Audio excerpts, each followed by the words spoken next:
September 16th, 1995. A man walks along a narrow path through a field near the Dyke Mine in Boksburg, South Africa. Hunting for rabbits, he moves slowly, calmly. But then a foul smell suddenly hits his nostrils, catching him off guard. It's thick, sour, and unmistakable. The smell of death and decay. Figuring it's coming from a dead animal, he steps off the path and changes direction to avoid whatever's causing it. But after only a few steps, the stench seems to get worse. Much worse. And that's when he sees her. A woman is lying on the ground in front of him. Her wrists are bound. A gag is tied across her mouth, and there's no doubt that she's dead. He stops cold, his heart pounding in his chest as he tries to comprehend the gruesome scene before him. And then as he looks up from her body, he realizes something horrible. She isn't alone, because just a few meters away from her is another body, and another, and another. All women. All left here to rot under the harsh South African sun. Immediately contacting the authorities, by the time police finish combing through the field, they've recovered 10 bodies in varying stages of decomposition. Some are partially buried, others are left exposed out in the open, but all of them bear the hallmarks of the same killer. Wrists bound with clothing, faces partially covered, throats bruised from strangulation. This isn't just a crime scene, it's the dumping ground of a serial killer. And not just any serial killer, one of the worst and most prolific in the history of South Africa. A man who would later be convicted of 38 murders, but claims his own total to be as high as 76. And who would later draw comparisons to another notorious serial killer, often being labelled the Ted Bundy of South Africa. Not for the gore, but for the mask. The practiced charm and borrowed respectability that lowered his victims' defences, just long enough for him to make his move, and for them to disappear. Because this killer doesn't look like a monster. He smiles wide and warmly.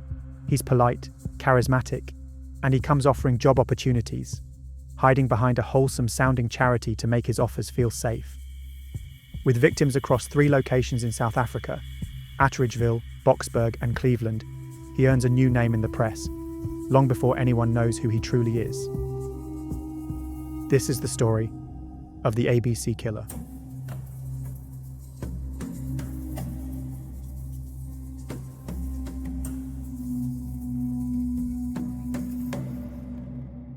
A year before the discovery at the Dyke Mine, the Cleveland area of Johannesburg had a problem the police couldn't ignore. In early September 1994, 3 women were found dead within days. One near the Jupiter train station at Atteridgeville, another beside the M2 freeway, and a third near a mine dump. All of the victims were black, and all of them had been neatly dressed when they were last seen. They were found partially undressed, having been assaulted and strangled with items of their own clothing. No identification was found on or near any of their bodies. Brixton murder and robbery took control of the cases, and it wasn't long before they connected them to 2 more bodies that had been found in the same area back in July. Then, on September 19th, another body turned up near a Atteridgeville mine dump. With 6 victims murdered in an almost identical manner, police locked the district down for a full-scale search, which included nearly 150 officers, alongside tracking dogs, and even a helicopter. This led to the discovery of numerous items of women's underwear, alongside 2 additional bodies, both in advanced states of decomposition, which meant they now had at least 8 murdered women, all killed in the same manner, in an area with a radius of less than 3 miles. Identifications came slowly. One early victim, an 18-year-old schoolgirl called Marina Manama, had messages scrawled on her thighs, angry, clumsy lines that didn't seem to make any sense to the investigators. By the end of September, police psychologist Dr. Mickey Pistorius, the country's first criminal profiler, was brought in to help develop a profile for their suspect. She found that each victim seemed to follow the same pattern. They were lured to an industrial area, assaulted, and then strangled with their own clothing, including belts, pantyhose, and bras. Pistorius believed the killer was likely a black man in his mid-20s to early 30s. She claimed he would be neat, charming, and most likely projecting his status with smart clothes and a car. Because a couple of the bodies had been found in the exact same area, she asked for surveillance there, hoping he might return. But even with how bold he seemed to be, she thought it was unlikely, given the heavy press coverage the case was receiving. On October 8th, another victim was found near Geldenhuis station with the same hallmarks. Detectives then pulled 2 earlier cases of women found in fields near the same station that also matched the killer's MO. And after it turned out several of the victims had actually vanished from Pretoria West, nearly 50 miles away, another 2 cases in that area were discovered to perfectly match the killer's pattern and methods too. Within days, a press conference was held, in which Brixton's police commander offered a public reward of 200,000 rand for information. As the identifications continued, a pattern of approach started to show. In Pretoria, a man offered a young fashion student a job on Church Square. She arranged to meet him the next day, but never came home. She was one of the first victims found in September, near the M2. In another case, a toll booth cashier vanished. 3 days later, someone calling himself Martin phoned her employer, claiming she'd been in an accident, and asked that her salary be paid into her account. After a different woman was killed in Pretoria West, a caller used the name Moses Seema when he phoned her employer, claiming he'd found her ID book. It seems several of the victims had last been seen with a well-dressed man promising work, presumably the same man who had been making these phone calls. Using these witnesses, the detectives built an identikit, which helped garner a number of leads that pointed them to a suspect, David Selepe. David lived in Boksburg, but he had links to both Pretoria West and Cleveland, where most of the victims had been found.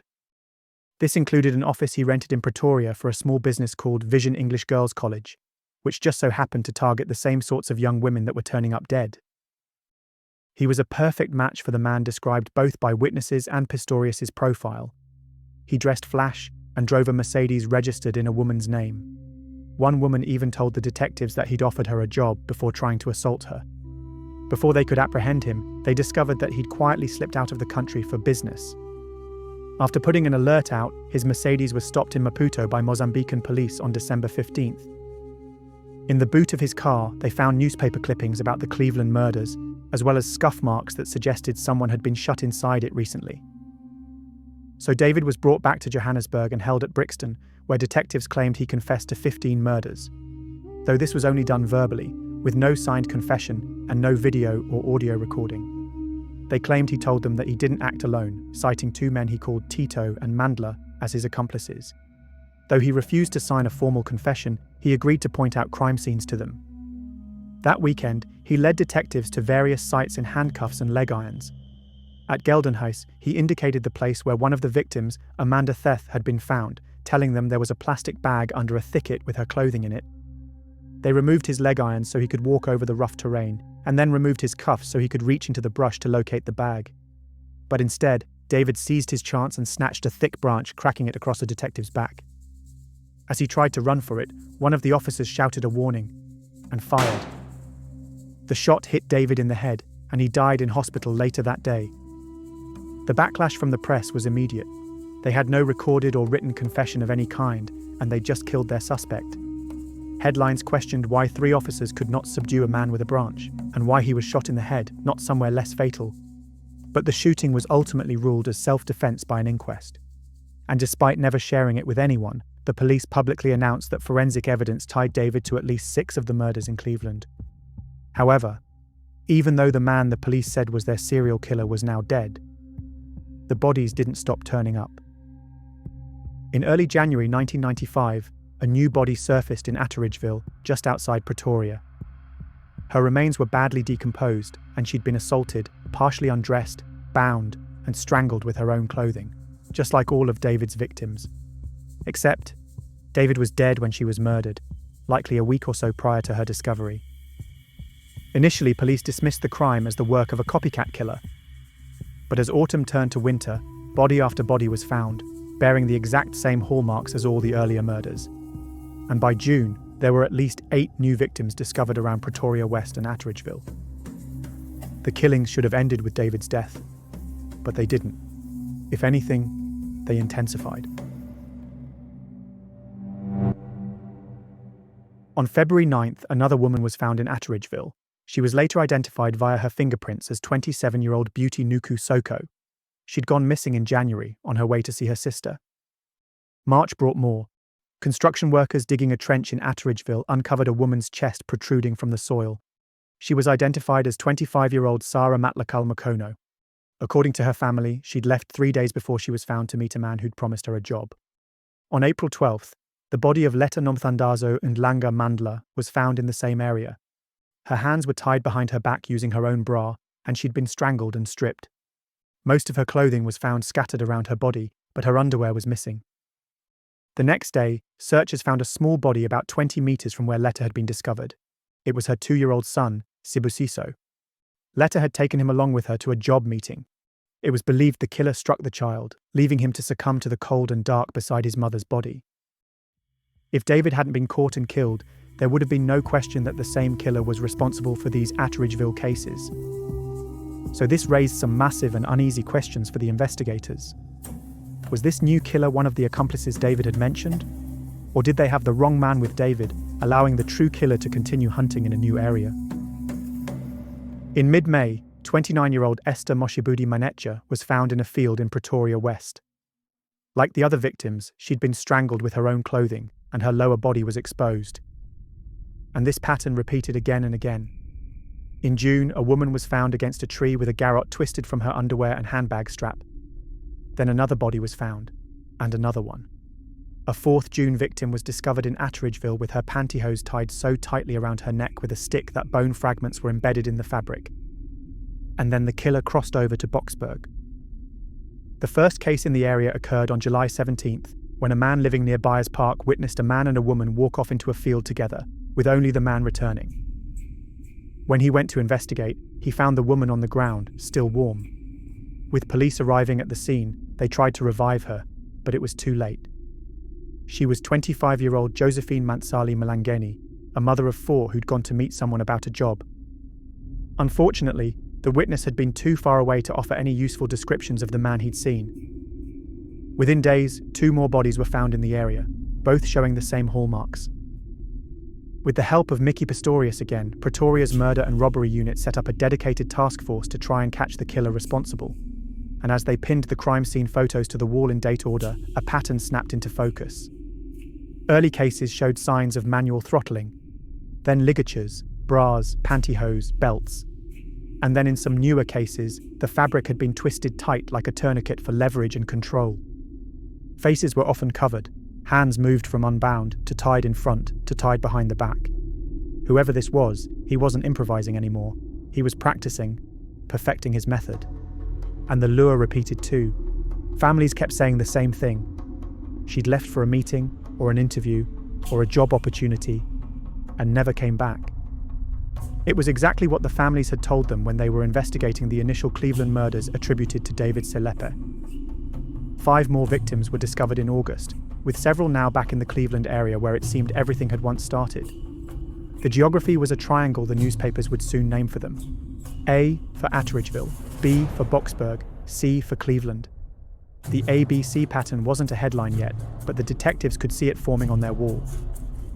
The unidentified killer even began making taunting calls to relatives of the victims.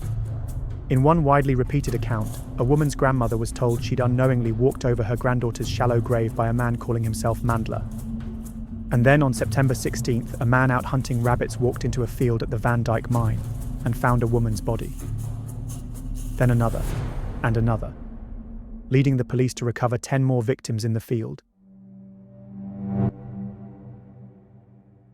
By nightfall, the field at the Dyke Mine was a grid of tape and flags. More than 30 officers and forensic techs moved square by square, photographing, bagging, and logging everything. Heat and insects had chewed up a lot of the scene, so they focused on what might still hold value. Makeshift ligatures and gags, clothing, jewelry, soil and plant samples, any shoe impressions. Wherever they could, they took swabs for DNA. When Mickey Pistorius arrived, she found it to be one of the worst crime scenes she'd ever seen. The bodies were scattered across the field, clustered within a few hundred meters of one another. Some of them had been there for months.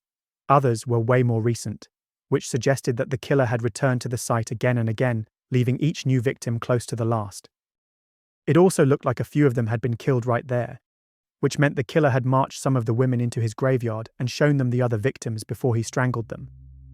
To Pistorius, it seemed clear that the killer had made almost no effort to conceal the bodies, which to her read as confidence. These weren't the victims of panic or impulse. They were the victims of routine, somebody who knew exactly what they were doing. And that routine didn't start here. The bindings, the face coverings, the ligatures made from clothing, It all matched the pattern the detectives had been chasing all year across Atteridgeville, Boksburg and Cleveland.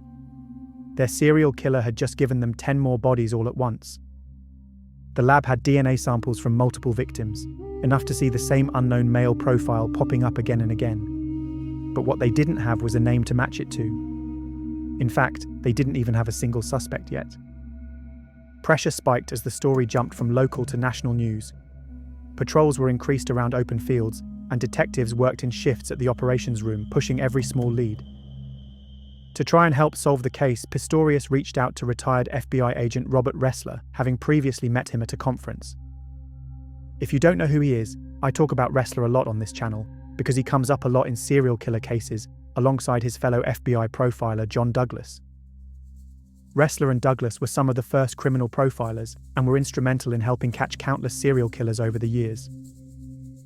When he arrived in South Africa, Ressler visited the key dump sites, studied crime scene photographs, and reviewed autopsy reports.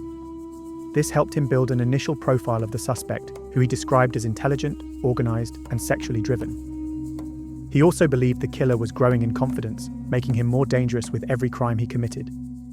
He was convinced that the crimes pointed to a single, evolving killer, rather than a partnership as the detectives had feared. His victim selection also seemed consistent. He targeted predominantly women in their 20s or early 30s who were well-dressed and often unemployed or between jobs. Many of them were actively seeking work, perhaps making it easy for him to lure them to isolated locations with the promise of employment. Ressler believed the killer likely bore a personal grudge against a specific woman, rooted in his past, and that he was replaying his act of revenge with each of his victims, a theory that would later prove to be unnervingly accurate.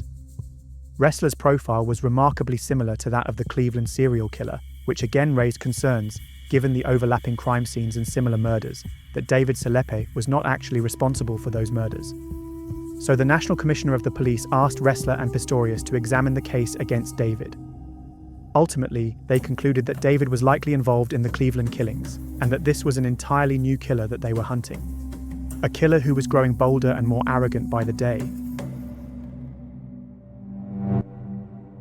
The only real clue the task force had was the job interview lure families kept mentioning. Over and over, the accounts were the same. The women had been on their way to job interviews when they vanished. Most of these supposed positions were vague, the details sketchy at best. No one could say for certain who the employer was, or where these interviews were supposed to be held. At least that was the case, until the murder of Amelia Rapperdeel. Because among her belongings, detectives found an application form for an organisation called Youth Against Human Abuse. According to her family, a man from the group had offered her a position and had arranged to meet her on the very day she disappeared. And this time, he had a name. Moses Sithole. The phone number on the form led officers to Wattville, where they met a woman called Kwasi Sithole, Moses' sister. But she told them she hadn't seen her brother for a long time and didn't know where he was. Then came another confirmation. One of the women found in the Dyke Mine field was identified as 31-year-old Trifina Magotsi, who'd worked at a children's care home in Benoni. Her colleagues told police that just before her disappearance, a man calling himself Moses Sithole from the charity Youth Against Human Abuse had come to the care home, offering employment opportunities. So when Trifina didn't show up for work the next day, her colleagues assumed she'd accepted his offer. It wasn't until her mother arrived a few days later in a frantic state that any of them realised something was wrong.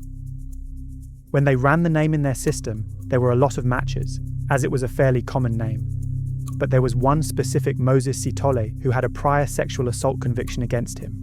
So they printed out his mugshot and showed it to Trifina's co-workers. Without hesitation, they told them he was the man who'd come to their workplace. And so within 24 hours, Moses Sithole's face was on front pages all across South Africa. The ABC killer was no longer a phantom. He was a truck washer, a self-styled youth counsellor, and now a fugitive. By the time police were able to track down where he was living, Moses was already gone. He'd seen his face on the news and knew it wouldn't be long before they came for him. But despite the extensive press coverage and his identity being revealed to the nation, he didn't stop killing. Only a week after the Van Dyke discovery, the body of 21-year-old Agnes Mbuli was found near a railway stop outside Benoni. And that very same day, a man called the newsroom of the Star paper and asked to speak to reporter Tamsin de Beer. When she answered the phone, he He told her that he was the ABC killer everyone was looking for, and he wanted to confess what he'd done. Before we continue with what happened next, now that we know who the killer is, it's time that we go back to the start and find out how we actually got to this point. Moses Sithole was born on November 17, 1964, in a small town just outside of Johannesburg. He was the fourth of 5 children, raised by Simon and Sophie Sithole, a black family struggling through the oppressive years of apartheid in South Africa. Life became even harder for them when Simon died. Because with no steady income, Sophie struggled to feed and clothe her children, and her sadness soon turned into a growing dependence on alcohol. And before long, she began physically abusing her children. Eventually, she made a desperate decision. She took all 5 of them to a police station, told them not to reveal that she was their mother, and left them there. So they were all sent to live at an orphanage.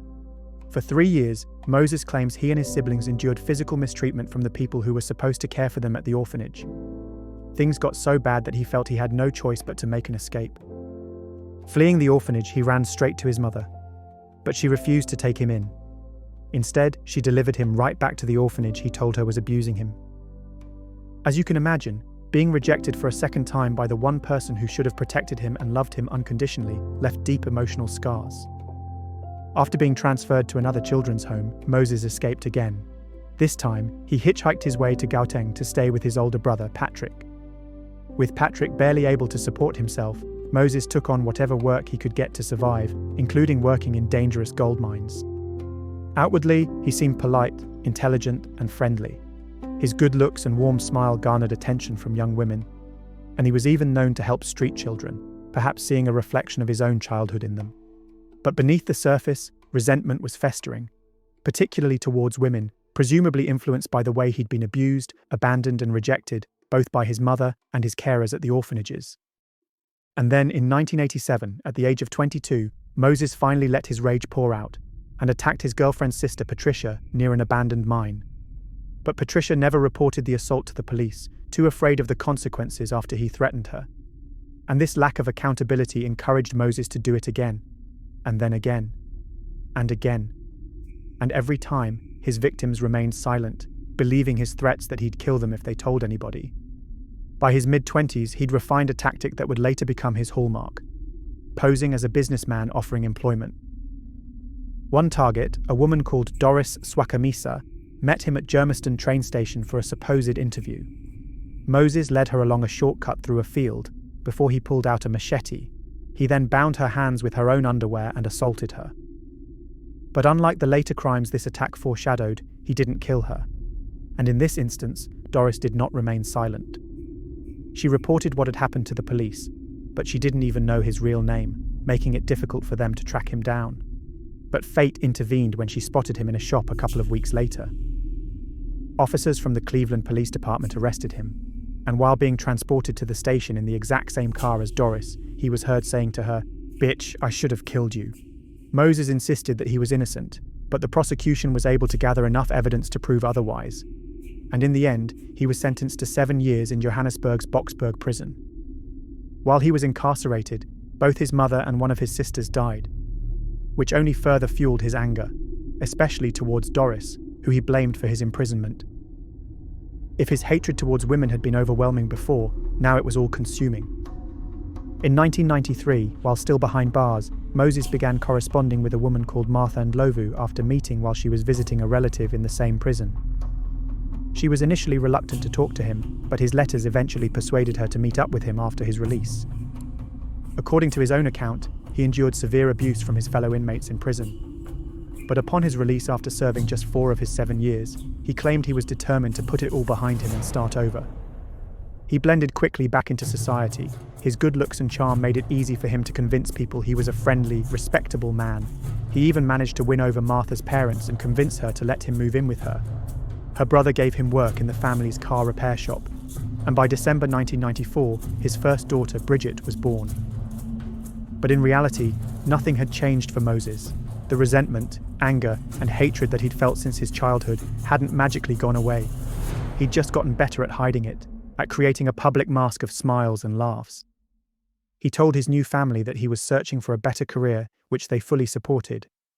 and under this guise, he regularly headed into town dressed in a suit and carrying a newspaper. What they didn't know was that inside the folded newspaper was a knife.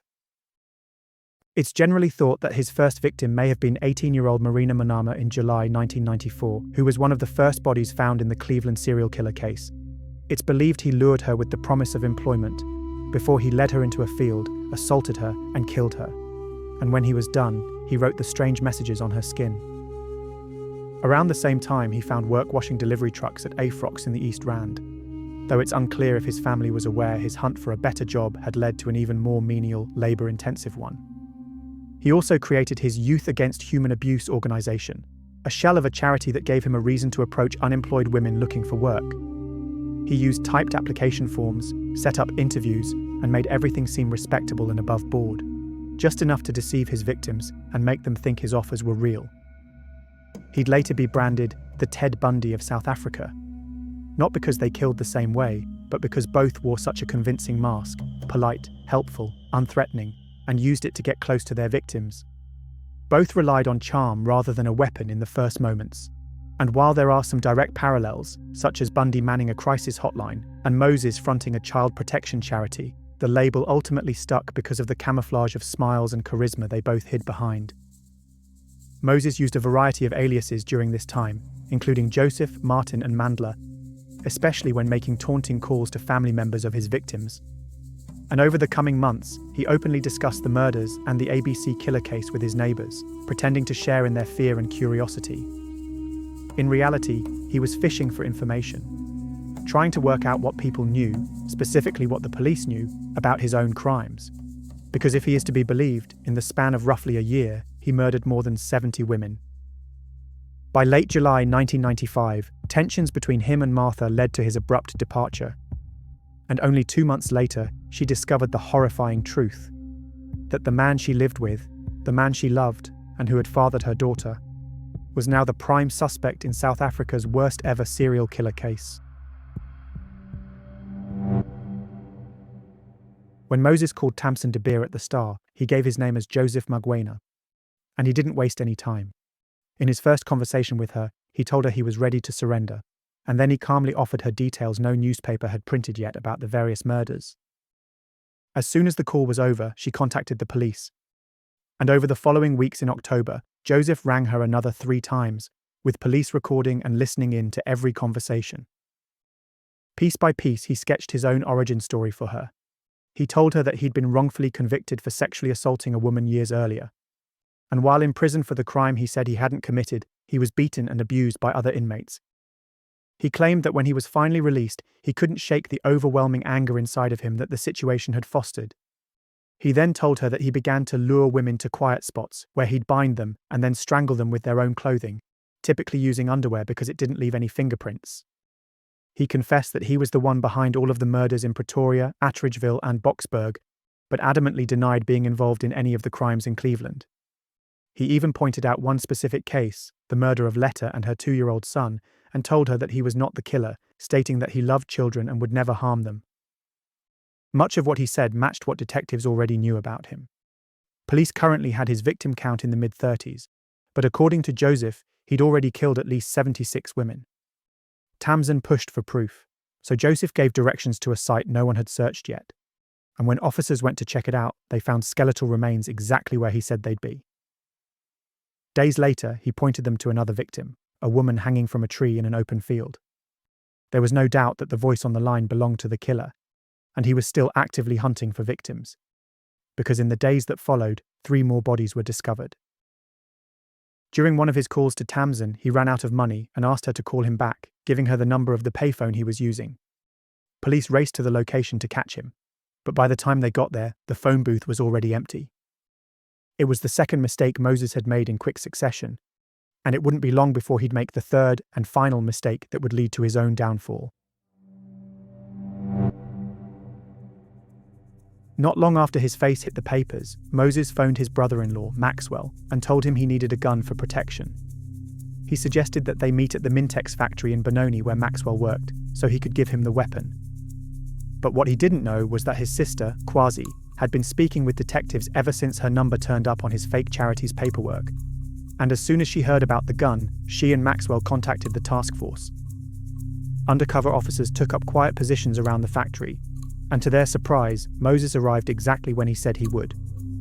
But he clearly sensed something was amiss, because before he had the chance to meet up with Maxwell, he suddenly turned and bolted as fast as he could from the factory.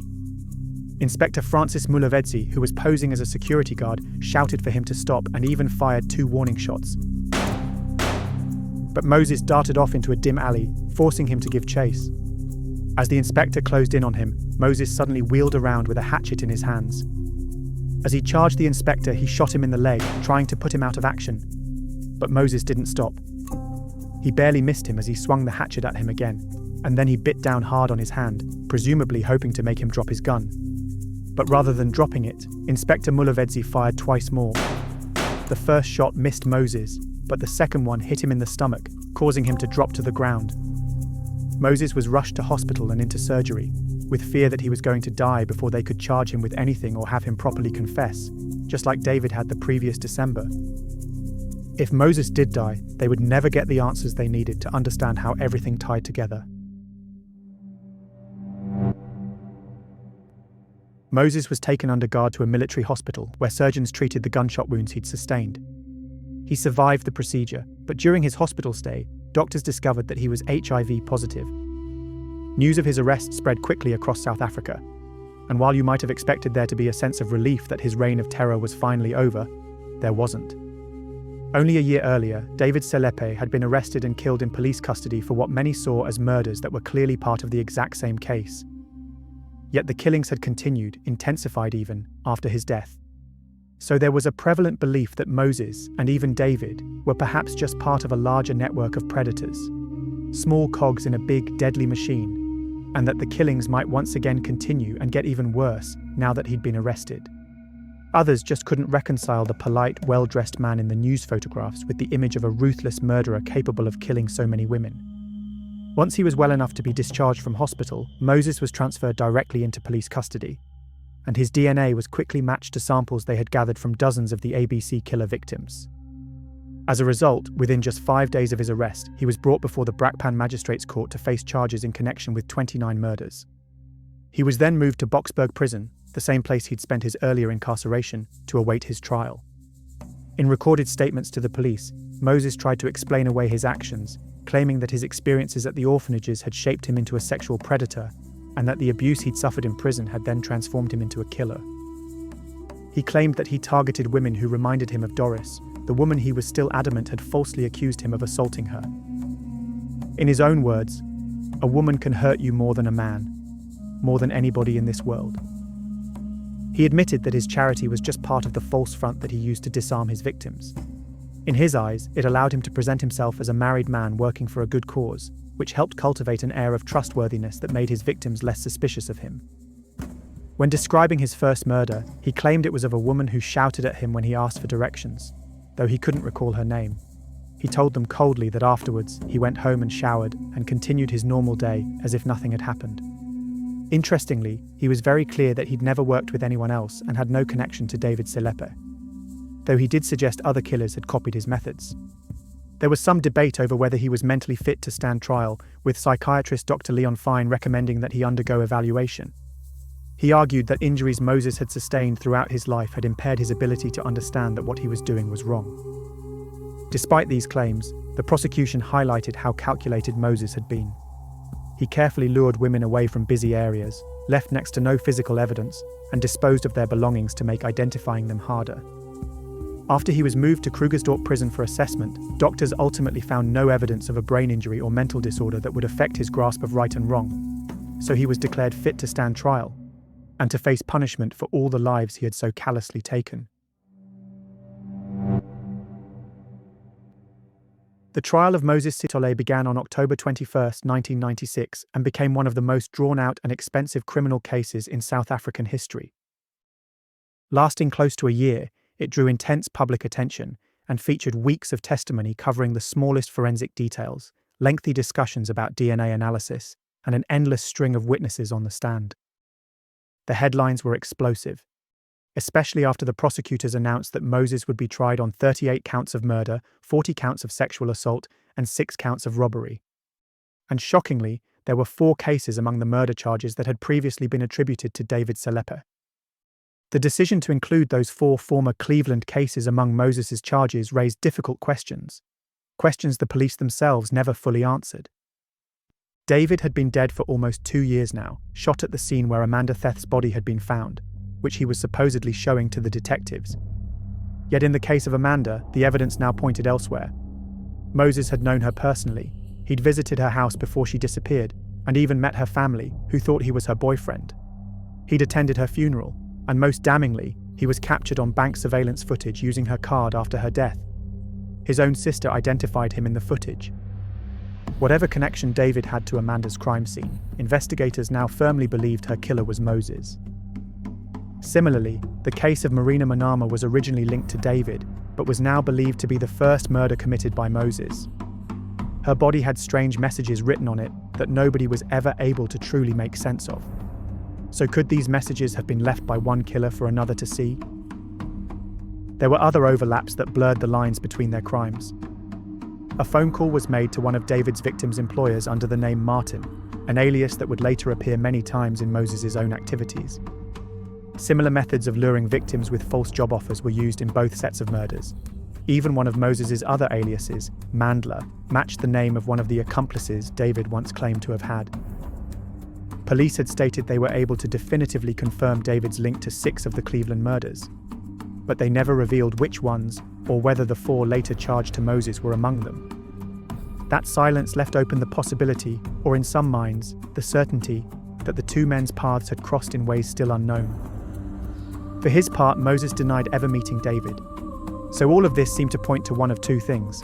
Either Moses and David had worked together in some manner, or that David had been falsely accused, fed information by the police, and then been killed to stop it all being revealed. But even if the latter was the case, and everything David knew about the crimes was fed to him by the police, it seems a little bit more than coincidental that he would reference one of the exact nicknames used by Moses. So assuming the police were telling the truth, that they could definitively link David to several murders with hard evidence, then we're only really left with one explanation. Mickey Pistorius later suggested that if there'd been any contact between the 2 men, perhaps Moses's denial wasn't about hiding it, but about keeping the full weight of the infamy for himself. Moses clearly changed his story several times. What he said to Tamsin De Beer of the Star, including his victim count of 76, was very different from what he confessed in the police videos, what he'd go on to say in court, and even what he admitted in a secretly filmed prison video. Every single confession contradicted the last. One thing he seemed to remain certain of through all of them, though, was that he'd never killed anybody in Cleveland.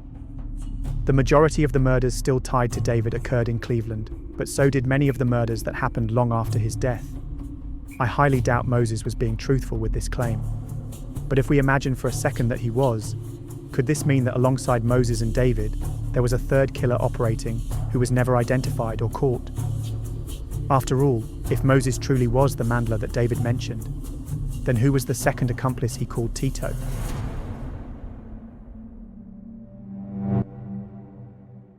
At his trial, Moses pled not guilty, and for most of the court proceedings, he appeared calm and detached. The only time he showed any real emotion was when Inspector Mulavedzi described shooting him during his arrest, in what he called an act of self-defense. Moses's legal defenders countered this, insisting that the inspector had fired at him without provocation. Moses's wife Martha took the stand for the prosecution. She identified pieces of jewelry as belonging to her husband, which investigators then explained had been stolen from the bodies of various victims, presumably as trophies. At one point, Moses asked if he could hold his young daughter, but Martha refused his request. Several women who'd survived attacks and assaults by Moses before his initial 1989 imprisonment testified against him, describing how he'd lured, attacked, and threatened them. Their testimony was used to not only establish that many of these early crimes mirrored and foreshadowed the latter murders, but to highlight that the killings had started soon after his release from prison. The prosecution linked him directly to the 38 murders, using phone records, recovered personal items found in his possession, and conclusive DNA matches. A voice analyst even confirmed that the man who had called Tamsin De Beer under the alias Joseph was actually Moses. The video recordings the police had made in which he confessed became a point of contention throughout the trial. His lawyers tried to argue that he'd been pressured into confessing, with detectives feeding him the names of victims and other details to repeat on tape. This caused the entire trial to come to a halt in late January, until the judge ultimately ruled in July that the confession video had not been coerced and could be used as evidence in court. In the tapes, Moses confessed to 29 of the murders and described in detail how he restrained, assaulted, and strangled his victims. However, he claimed any murder that involved bleeding or more graphic injury was not his doing, and claimed that he covered his victims' faces because he didn't want to see their final expressions when he killed them. He was even heard saying, "I regret not killing the lady who falsely accused me," in the segment of the video where he discussed targeting women who resembled Doris. It was revealed during the trial that Moses had persuaded Melody Stern, a typist at Afrox where he washed trucks, to produce application forms for his fake organisation.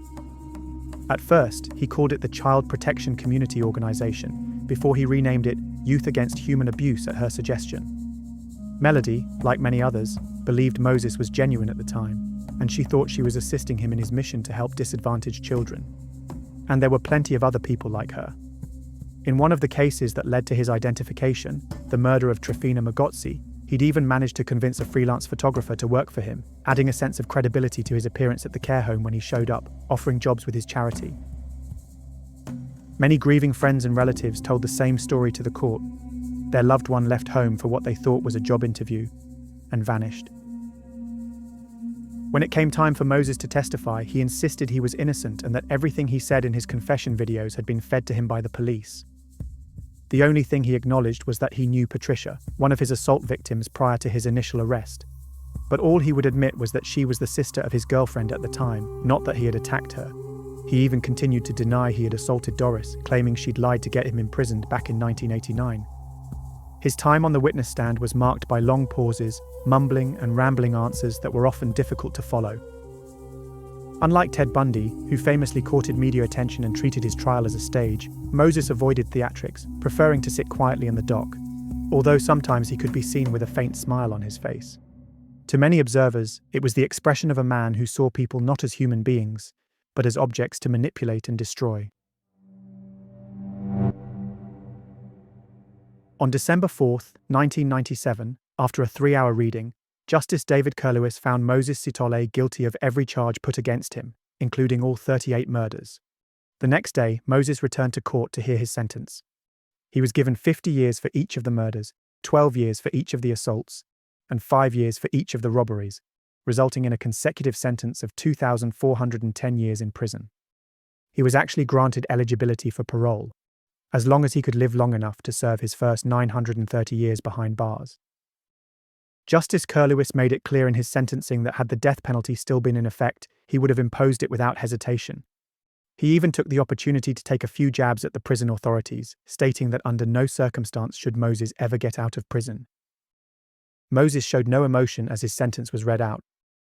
He was then moved to C-Max, the maximum security section of the Pretoria Central Prison, where South Africa's most dangerous and high-risk inmates were housed. Although Moses was initially estimated to only live for another 5 to 8 years after his HIV diagnosis, access to high-quality medical care in prison allowed his health to improve. And to this day, he remains behind bars, and still alive. His wife and child, on the other hand, who were also infected, could not afford treatment. Although it's unknown exactly what happened to them, it's widely believed that they both died from the disease they'd contracted from Moses. Now 60 years old, he is currently imprisoned at the Mangaung Correctional Centre in Bloemfontein. As far as I can tell, there has been no new revelations, confessions, or updates about the case in the almost 30 years since he was given his sentence. But to this day, there are still many questions around both Moses and David's role in the various murders. Were they two practically identical serial killers operating in the same area at the same time? Did they know each other and work together? Was there a third accomplice, as David had once claimed? Or was David just an unfortunate scapegoat for some of Moses' earliest murders? 12 of Moses' confirmed victims were never able to be identified and were ultimately buried in unmarked graves, their names forgotten, and their resting places untended by anyone. There are almost certainly many more who will never even be found. Because for every victim whose story was told in court, there were others whose names will never be spoken, whose families will never even know where to grieve. People often call Moses the South African Ted Bundy, but in reality, Bundy isn't even in the same league as this monster. Moses was a cold, calculated predator. And even though he'll spend the rest of his days locked up in a cell, it's still a far kinder fate than any of his victims received.